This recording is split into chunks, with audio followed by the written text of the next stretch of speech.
culture. Roma 14 ayatnya yang ke-17. Sebab kerajaan Allah bukanlah soal makanan dan minuman, tetapi soal kebenaran, damai sejahtera, dan sukacita oleh Roh Kudus.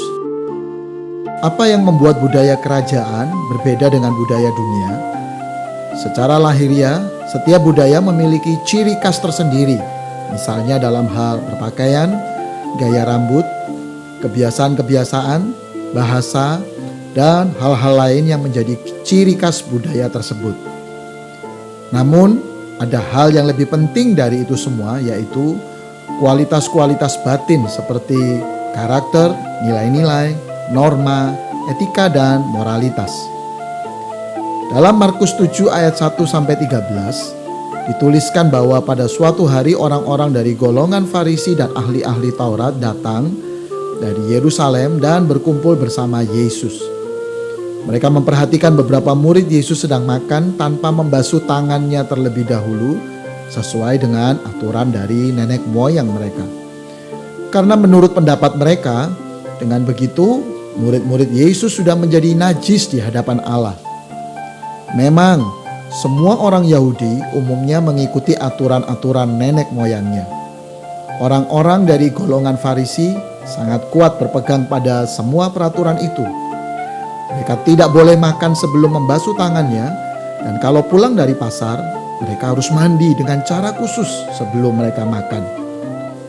Banyak juga aturan lain dari nenek moyang mereka, dan semua aturan itu mereka lakukan seperti cara mencuci cawan, kendi, dan alat-alat dapur lainnya. Lalu orang Farisi dan ahli-ahli Taurat bertanya kepada Yesus, "Kenapa murid-muridmu tidak mengikuti aturan nenek moyang kita?" Tetapi Yesus menjawab, "Benarlah nubuat Yesaya tentang kamu, hai orang-orang munafik. Sebab ada tertulis, bangsa ini memuliakan aku dengan bibirnya, padahal hatinya jauh daripadaku. Percuma mereka beribadah kepadaku, sedangkan ajaran yang mereka ajarkan ialah perintah manusia. Perintah Allah kamu abaikan untuk berpegang pada adat istiadat manusia." Markus 7 ayat 6 sampai dengan yang ke-7. Yesus menempatkan budaya kerajaan Allah bukan berfokus kepada masalah makanan dan minuman atau hal-hal lahiriah, tetapi berfokus kepada hidup di dalam kebenaran, damai sejahtera, dan sukacita yang dikerjakan oleh Roh Kudus. Setelah kita menerima Yesus sebagai Tuhan dan Juru Selamat kita, kita harus sadar bahwa kita memiliki dua kewarganegaraan. Artinya, kita hidup di dunia sebagai warga negara dunia, tetapi kita berpikir, berespon, bertindak, dan melakukan segala sesuatu di dunia ini dengan cara berpikir, berbudaya, bernilai-nilai, dan berprinsip sebagai warga kerajaan Allah.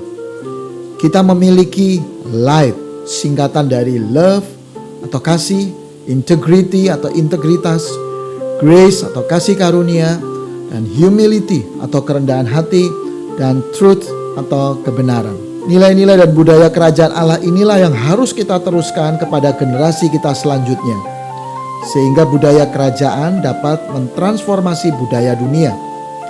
Yesus menegaskan bahwa jika hidup keagamaanmu tidak lebih benar daripada hidup keagamaan ahli-ahli Taurat dan orang-orang Farisi, sesungguhnya kamu tidak akan masuk ke dalam kerajaan surga. Anda mengerti?